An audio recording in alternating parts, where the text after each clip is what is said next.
Hello friends, स्वागत है आप सभी का विवेकानंद क्लासेज के इस यूट्यूब चैनल प्रोग्राम में। हम आपसे बात करने वाले हैं। एक खबर जो है वह यह है कि आरओ एआरओ की परीक्षा जो है वो दिसंबर में होगी। ऐसा एक खबर तेजी से वायरल हो रहा है कि आरओ एआरओ की परीक्षा जो है वह 22 दिसंबर को होगी और यूपी पीसीएस की जो परीक्षा है वह अक्टूबर में होगी। 17 अक्टूबर के लगभग में होने की एक खबर जो है वह तेजी से सोशल मीडिया पर और व्हाट्सएप पर जो है वो वायरल हो रही है।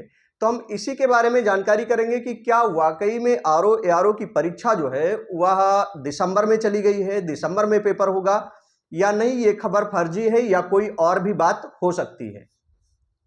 तो सबसे पहले आपको बता दें कि अभी तक उत्तर प्रदेश लोक सेवा आयोग का ऑफिशियल कैलेंडर जारी नहीं हुआ है, एग्जाम कैलेंडर जारी नहीं हुआ है और ना ही उसके ऑफिशियल अकाउंट से ऐसी कोई खबर निकल के आई है कि आरओ एआरओ की परीक्षा वह 22 दिसंबर को होगी या 17 अक्टूबर को होगी। ऐसी कोई खबर अभी तक नहीं आई है जिस डेट तक यह वीडियो बनाया जा रहा है, यानी कि आज 29 मई तक ऐसी कोई खबर निकल के नहीं आई है और ना ही कैलेंडर आया है कि इसका पेपर कब होगा। तब दूसरी बात ये आती है कि अच्छा ये खबर आई कहां से है, आखिर क्यों लोग कह रहे हैं, अधिकांश यूट्यूबर भी ये बात कह रहे हैं कि जो आरओ एआरओ की परीक्षा है वह संभवतः नवंबर दिसंबर में हो सकती है। तो आपको बता दें कि आयोग लगातार अपनी मीटिंग कर रहा है, मीटिंग पे मीटिंग उसकी हो रही है। तो मीटिंग के दौरान जो मीडिया वहां पहुंचती है तो मीडिया से उनके सदस्य जो है ऐसी बातें कह देते हैं या ऐसी बातें करते हैं कि आरओ एआरओ की परीक्षा जो है वह अभी संभव नहीं है, वह लगभग नवंबर दिसंबर तक हो सकती है। तो पहली तो बात यह हो गई कि इस तरह से यह खबर बनी है और दूसरी बात यह है, हमने पहले भी एक वीडियो के माध्यम से बताया था कि लोक सेवा आयोग ने अपनी परीक्षाएं करवाने के लिए 2024 में कुल मिलाकर के 11 तिथियों को आरक्षित किया है, यानी 11 एग्जाम्स डेट उन्होंने चुने थे कि इस डेट में हम परीक्षा करवाएंगे और वो जुलाई से लेकर के चुना गया था दिसंबर तक के लिए कि इस महीने में इस तारीख को हम पेपर करवा सकते हैं, लेकिन कौन सा पेपर कब करवाएंगे ये नहीं चुना गया था। तो ये हो गई उन 11 तिथियों की बात जिसके आधार पर लोग अनुमान लगा रहे थे। अब बात यह आ रही है कि आखिर दिसंबर ही क्यों अनुमान लग पा रहा है, नवंबर दिसंबर क्यों अनुमान लग पा रहा है, उससे पहले क्यों नहीं हो सकता है। अभी सारे लोग केवल अनुमान लगा रहे हैं जब तक कि उत्तर प्रदेश लोक सेवा आयोग अपने ऑफिशियल अकाउंट से ऐसी कोई जानकारी नहीं दे देता है तब तक, या फिर कैलेंडर जारी नहीं हो जाता है तब तक। कैलेंडर 2-4 दिनों में या हो सकता है शाम तक आ जाए या कल आ जाए या 2-4 दिनों में आने ही वाला है, कैलेंडर आ जाएगा और सारी बातें क्लियर हो जाएंगी। आपको बता दें कि आखिर जो है क्यों अनुमान ऐसा लगाया जा रहा है कि यह परीक्षा जो है वह लगभग नवंबर दिसंबर के मध्य तक हो सकती है। तो जो 11 तिथियां आरक्षित की गई हैं आयोग के द्वारा, उसमें यह अनुमान लगाया गया था कि जो आयोग है वह अपना कैलेंडर अप्रैल से लेकर के और 15 मई के बीच में उसे अपना कैलेंडर जारी करना था, चुनाव के दौरान भी, कि चुनाव होता रहेगा और अप्रैल से लेकर के और 15 मई के बीच में हर हाल में आयोग अपना कैलेंडर जारी कर देगा।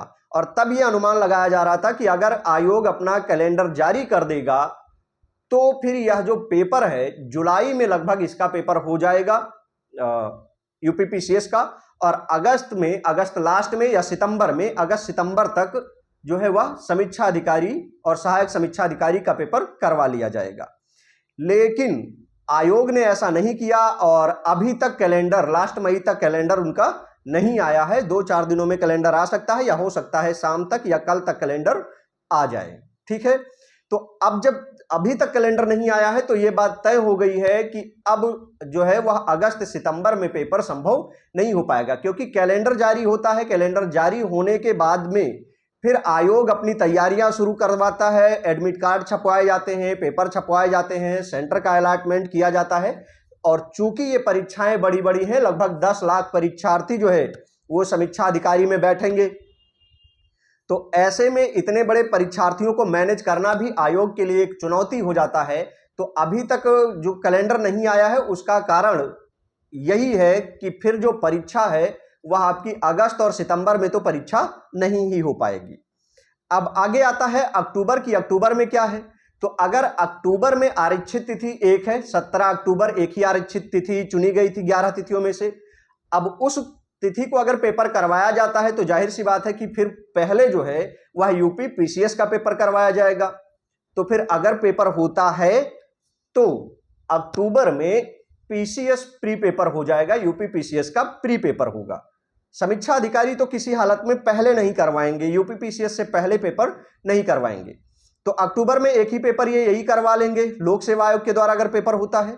नवंबर और दिसंबर में संभव है कि ये समीक्षा अधिकारी का पेपर करवा पाएंगे। तो उसी के हवाले से एक खबर आ रही है कि 22 दिसंबर को संभव है कि समीक्षा अधिकारी और सहायक समीक्षा अधिकारी का पेपर आयोग के द्वारा करवाया जाएगा। इसी बीच में आपको बता दें कि पेपर तो इनका इधर करवाया जाएगा, इसके अलावा लगभग अगस्त तक आयोग कुछ नई वैकेंसी जैसे एलटी टीचर और जीआईसी की वैकेंसी के बारे में भी विचार किया जा रहा है। इस वजह से भी परीक्षा को पीछे ले जाया जाएगा कि जीआईसी और एलटी का नोटिफिकेशन तो गवर्नमेंट जारी कर ही देगा, अगस्त तक जो है नोटिफिकेशन जारी कर देगा। अब उसकी परीक्षा कब होगी तो ये तो जब कैलेंडर आएगा तभी कंफर्म होगा। बीईओ की जो लोग तैयारी कर रहे हैं तो बीईओ के बारे में अभी कोई खबर नहीं है, ना आयोग कुछ बोल रहा है ना उसके सदस्य कुछ बोल रहे हैं।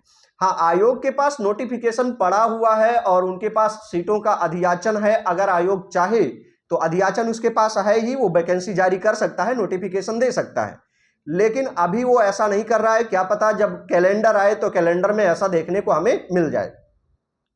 तो यह सारी बातें इस बाबत जो है अभी फंसी हुई हैं, तो कैलेंडर जब आ जाएगा तब ये चीजें क्लियर हो जाएंगी। तो ऐसे में ये मान के चलिए कि सितंबर तक तो अब ये पेपर नहीं हो पाएगा। अक्टूबर में आरक्षित तिथि एक है तो उसमें पहले पीसीएस करवा लेंगे, यानी कि नवंबर और दिसंबर में इसके करवाए जाने की संभावना ज्यादा है। हो सकता है आयोग व्यवस्था करवा ले तो अपने एग्जाम कैलेंडर में थोड़ा पहले करवा दे, ऐसा संभव हो सकता है। लेकिन जो कैलेंडर आएगा उसी में ये बात देखना रहेगा कि आखिर एग्जाम कब कंडक्ट करवाया जा रहा है। अब ये तो एक निराशा की बात है। देखिए, इस देश में चुनाव की घोषणा टाइम पे होती है, आचार संहिता टाइम पे लागू होता है, मतदान टाइम पे होता है, मत गिनती मतगणना जो है वो भी टाइम पे होती है, चुनाव की घोषणा टाइम से हो जाती है और सारे लोग अपने पद पे टाइम से बैठ जाते हैं। रिकाउंटिंग करवाना है तो वो भी तुरंत हो जाता है। बस इस जगह पर इस राज्य में युवा से संबंधित जो फैसले हैं उन्हें तत्काल नहीं लिया जाता है। मुख्यमंत्री के द्वारा कहा गया था कि 6 महीने के भीतर हम ये परीक्षा संपन्न करवाएंगे, शुचितापूर्ण ढंग से संपन्न करवाएंगे, और इसीलिए सभी लोग अनुमान लगा रहे थे कि लगभग अगस्त सितंबर तक यह परीक्षा जो है वह आयोजित करवाई जा सकती है। अब जब पेपर टल गया है तो आपके लिए 2 खबरें और महत्वपूर्ण हैं। जो लोग तैयारी कर रहे हैं और वाकई में इसके लिए लगे थे, 50% लगे थे, नहीं बहुत मेहनत कर रहे थे, 50-50 में थे, उनके लिए एक और अच्छी खबर है। या जो बहुत मेहनत नहीं कर पाए, किसी ऑफिस में काम कर रहे थे या किसी अन्य पद पर सेलेक्ट हो चुके हैं फिर भी उन्होंने समीक्षा अधिकारी का फॉर्म डाल रखा था, तो उनके लिए एक अच्छी बात यह रहेगी कि अगर ये परीक्षा नवंबर दिसंबर तक होती है तो उस पदों की संख्या में इजाफा हो जाएगा। यानी कि समीक्षा अधिकारी और सहायक समीक्षा अधिकारी के जो पोस्ट थे, ये मान के चलिए कि कम से कम 50 पोस्ट तो बढ़ ही जाने हैं। कम से कम 50 पोस्ट बढ़ जाएंगे, 2-4 सीटें हो सकता है कम ज्यादा हो जाए, नहीं तो 50 तो लगभग बढ़ जाएंगे। अब 50 सीटों के बढ़ने का मतलब यह हुआ कि लगभग 600 बच्चे प्री और पास हो जाएंगे। तो प्री पास करने वाले बच्चों की संख्या और बढ़ जाएगी। किसी भी परीक्षा में जितना वैकेंसी रहता है उसके लगभग 15 गुने बच्चों को प्री पास किया जाता है। तो अभी तक शायद 411 या 422 पोस्ट आए थे, मुझे बहुत ठीक याद नहीं है, लेकिन 50 के लगभग अगर और बढ़ जाते हैं तो ये मान के चलिए कि लगभग 460 या 450 प्लस जो है वो सीटें रहेंगी आरओ की। अब ऐसे में प्री पास करने वाले बच्चों की संख्या बढ़ जाएगी। अच्छा, एक बात और कि नए बच्चे फॉर्म नहीं भर पाएंगे, वे बच्चे भी पेपर नहीं दे पाएंगे जिन्होंने पेपर छोड़ दिया था, यानी जिन्होंने पेपर दे रखा था वही लोग फिर से पेपर दे पाएंगे। ऐसे में यदि आपके पास इस खबर को सच भी मान लें तो भी आपके पास अगर 5-6 महीने का समय बचता है तो 6 महीने में आपके सेलेक्ट होने की, आपके प्री पास होने की संभावना ज्यादा बढ़ जाती है। आप निराश नहीं होंगे, निराश होने से आपको कुछ भी नहीं मिलेगा। एक तरफ निराशा का तो माहौल है कि कुछ लोग बहुत अच्छे से लगे थे, पेपर की तैयारी में लगे थे, लेकिन उन्हें लगे ही रहना चाहिए। पूरे मन से आपको इस परीक्षा को निकालने के लिए लगे रहना चाहिए। आपको एक एक टॉपिक पर तैयारी बना के रखनी चाहिए, पकड़ बना के रखनी चाहिए। अभी जहां आप प्री कम मेंस पढ़ रहे थे, अब मेंस कम प्री आपको तैयारी शुरू कर देनी चाहिए, क्योंकि जो 6 महीने मिल गया है वो अच्छे बच्चों को और अच्छा बना देगा, ये आप जान लीजिए। दूसरी बात यह कि जो थोड़ा मीडियम थे उनको 5-6 महीने का जो समय मिला है वो और बेहतर तैयारी अपनी कर पाएंगे, उनकी एक ठीक ठाक तैयारी हो जाएगी।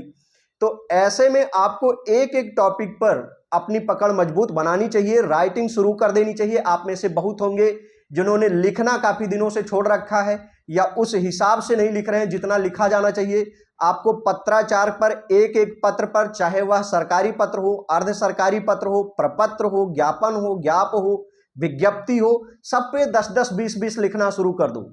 20-20, 30-30 लिख डालो, 20-30 लिखना शुरू कर डालो। ऐसे जो आपको 3 लिखना है, एक एक टॉपिक पर 10-10 ऐसे, 15-15 ऐसे लिख डालो।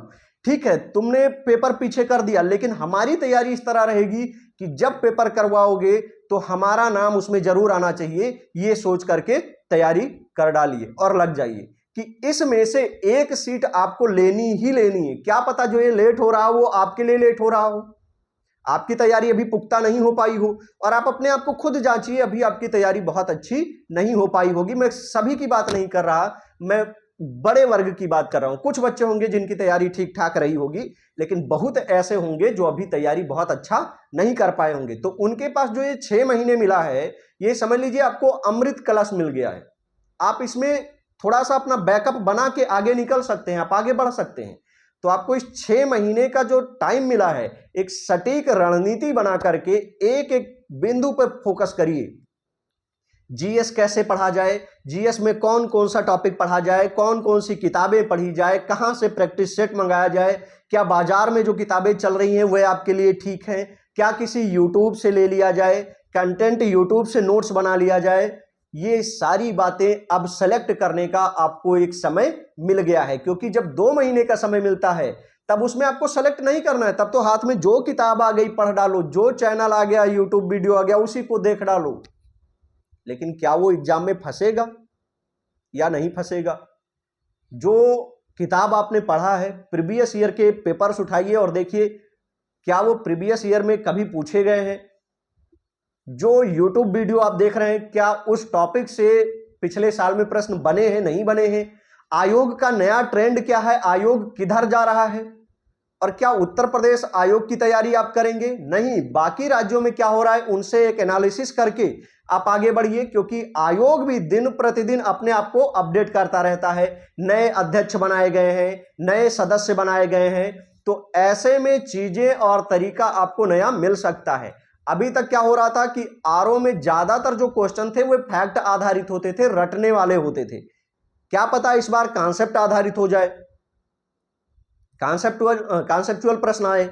जियोग्राफी में अभी तक रटने वाली चीजें आ जाती थी, ये नदी कहां से निकलती है, कहां गिरती है, ये नृत्य कहां होता है, इस टाइप से ये गुफा कहां स्थित है। क्या पता ये चीजें बदल जाए, हो सकता है जियोमॉर्फोलॉजी से ज्यादा आए, फिजिकल जियोग्राफी से ज्यादा क्वेश्चन आ जाए, कॉन्सेप्चुअल प्रश्न ज्यादा आ जाए। अभी एक कूट अगर दे दे, कह दे कि न्यूजीलैंड के दक्षिणी पश्चिमी भाग में खनिज के बृहद संसाधन मौजूद हैं। अब आपको यह सोचना पड़ेगा कि यार हमने न्यूजीलैंड की राजधानी याद कर रखी थी, किस महाद्वीप में याद कर रखा था, न्यूजीलैंड में भेड़ पालन, दूध पालन, ये सब याद कर रखा था। अब ये कौन सी बात है कि इसके दक्षिणी पश्चिमी भाग में बृहद खनिज संसाधन मौजूद हैं कि नहीं है? तो कैसे तैयार होगा? इसके लिए आपको मैप के साथ में एनालिटिक रीडिंग करनी पड़ेगी, निष्कर्षतः पढ़ना पड़ेगा। अगर आपने अभी तक ऐसा कुछ नहीं किया है, नहीं देखे हैं, तो मेरे वीडियो जाकर के आप देख लीजिए, जो आरओ के लिए लगातार चल रहे हैं। जियोग्राफी के क्लास इस समय चल रहे हैं, 3-4 लेक्चर शायद हो गया है जियोग्राफी का, उसमें ऑस्ट्रेलिया कंप्लीट पढ़ा दिया गया है, न्यूजीलैंड पढ़ा दिया गया है, जियोमॉर्फोलॉजी का एक लेक्चर हो गया है। उनको जाकर के आप एक बार देखिए कि नए तरीके से जब प्रश्न बनेंगे तो कैसे बनेंगे और क्या आप तब उनको कर पाएंगे, नहीं कर पाएंगे। तो इस बात का दुख मत मनाइए कि पेपर टल गया, आपकी तैयारी अच्छी बनाने के लिए पेपर टल गया है। ये पहली बात है कि आपको समय मिलेगा, नए सिरे से नई चीजों पे आप विचार कर पाएंगे। हाँ, करंट अफेयर के लिए मेरी सलाह यह रहेगी बहुत सारे बच्चे पूछते रहते हैं सर करंट का क्या करें, तो करंट अफेयर अभी आप मत पढ़िए, ये मेरा अपना व्यू है। अगर आप चाहते हैं तो आप पढ़ें, और बहुत सारे लोग पढ़ भी रहे होंगे। मुझे अगर पढ़ना हो और मैं पढ़ता हूं तो मैं कैसे पढ़ता हूं कि परीक्षा के 2 महीने पहले, 1 महीने पहले मैं करंट अफेयर की 2 पब्लिकेशन की बुक ले लेता हूं, उनको मैं पढ़ना शुरू कर देता हूं। तो मान लीजिए आपका पेपर नवंबर में होना है, तो आप अक्टूबर से करंट अफेयर शुरू करिएगा, और पिछले 6 महीने, 7 महीने, 8 महीने की करंट अफेयर की 2 अलग अलग पब्लिकेशन की 2 किताबें रखिए, बस केवल 2 किताबें। करंट पे बहुत फोकस मत करिए, क्योंकि करंट अफेयर क्या है, वो असीमित है, वो कहां से पूछ लिया जाएगा कुछ तय नहीं है। लेकिन जो विषय है, हिस्ट्री है, जियोग्राफी है, पॉलिटी है, 395 अनुच्छेद है, अगर आपने, और 395 पूछे भी नहीं जाते, बहुत सारे निरस्त हो गए, आपने तैयार कर लिया तो कहां से पूछ लिया जाएगा। राष्ट्रपति पढ़िए तो पढ़ ही डालिए राष्ट्रपति। तो मेरे कहने का मतलब यह है कि निराशा जरूर होगी आप लोगों के मन में, पेपर टल गया है, लेकिन निराश ना होइए। यह समय आपको दिया गया है कि आप अपनी एक सीट उसमें पक्की कर लीजिए। याद रखिए, जिंदगी जीने का एक ही तरीका है मेरे हिसाब से, या तो दास बन के जियो या बॉस बन के जियो। अब ये आपके ऊपर निर्भर है कि आप जिंदगी दास बन के जिएंगे या बॉस बन के जिएंगे। तो इस बात को लेकर के बहुत परेशान मत होइए, आप अपनी तैयारी करिए, अच्छी किताबें ले लीजिए, अच्छे कुछ प्रैक्टिस सेट ले लीजिए, उन प्रैक्टिस सेट को रेगुलर करिए। हर एक दिन में एक प्रैक्टिस सेट करिए, नहीं एक दिन कर पा रहे हैं 2 दिनों में एक करिए। 140 क्वेश्चन जीएस के हैं, 60 क्वेश्चन हिंदी के हैं, 200 क्वेश्चन है, 100 क्वेश्चन 2 दिनों में आप कर डालिए, उनका मूल्यांकन करिए। जियोग्राफी में मेरे कितने सही जा रहे हैं, हिस्ट्री में मेरे कितने सही जा रहे हैं, कौन सा सब्जेक्ट है जो अभी मेरा गलत हो जा रहा है, लिख डालिए। हिंदी में लिख डालिए, तत्सम तद्भव आपका हो रहा है नहीं हो रहा है, 10 में 10 होना चाहिए, तो उसको लिख डालिए कि आपका कहां गलत हो जा रहा है। और उस पे जब आप एक एक बिंदु पे मेहनत करना शुरू करेंगे तो समय ही कहां बचा है, 6 महीना है, 6 महीने हैं। अब आप विषय गिन डालिए, तो हिस्ट्री में 3 हिस्ट्री हो गई, जियोग्राफी में 2 जियोग्राफी हो गए, ये 5 हो गए, इकोनॉमिक्स 6 हो गया, पॉलिटी 7 हो गया, विविध 8 हो गया, यूपी स्पेशल 9 हो गया, करंट अफेयर 10 हो गया, हिंदी ले लीजिए 11 विषय, 12 विषय आपके हो गए। 15 दिन आपको मिल रहा है केवल एक विषय पढ़ने के लिए। एक विषय पढ़ने के लिए ढंग से आपको 15 दिन मिल रहा है। क्या 15 दिन पढ़ करके आप एक विषय का कंप्लीट टेस्ट दे करके और पास हो जाएंगे? तो निराश बिल्कुल मत होइए। खबरें चल रही हैं, दिसंबर में हो, नवंबर में हो, अक्टूबर में हो, पेपर होगा जरूर, वैकेंसी आई है, पेपर होगा जरूर, और इसी साल होगा, यह भी आप जानिए। तो आपकी तैयारी प्री कम मेंस ना होकर के मेंस कम प्री होनी चाहिए। जीएस पर बहुत अच्छा पकड़ बना लीजिए कि जो जीएस मेंस में आने हैं, मेंस के लिए आपको जीएस ना देखना रह जाए, इस लेवल से मेंस के लिए जीएस आप पढ़ डालिए, प्री अपने आप आपका निकल जाएगा। दूसरी बात, हिंदी इस तरह से पढ़िए, निबंध राइटिंग फोकस करते हुए। बहुत सारे बच्चे होंगे बहुत दिनों से नहीं लिख रहे होंगे, आप कम से कम 4-5 पेज, 10 पेज लिखना शुरू कर दीजिए, कुछ भी लिखिए। निबंध है, हेडिंग डालिए और टॉपिक चुनिए और कुछ भी लिखिए। सबसे पहले तो आप लिखिए, 10 पेज लिखिए, तब आपकी राइटिंग और टाइम एक्यूरेसी बन पाएगी, क्योंकि उतने समय में आपको उतना लिख के देना रहेगा। तो निराश नहीं होंगे आप लोग, लगातार मेहनत करते रहेंगे, लगातार प्रैक्टिस सेट करते रहेंगे। ये प्रैक्टिस सेट है, अगर आपको अभी तक नहीं मिल पाया है तो ये 10 सेट हैं प्रैक्टिस सेट के, बाइलिंगुअल भी हैं, हिंदी और इंग्लिश में भी हैं और प्योर हिंदी में भी हैं। ये जीएस के 140 क्वेश्चन के हैं, इसके साथ में आपको ओमार सीट भी मिल रहा है। तो जो लोग अभी तक ले लिए हैं, बहुत सारे लोग ले लिए हैं, वे प्रैक्टिस लगातार कर रहे हैं, उनके रिपोर्ट भी आ रहे हैं।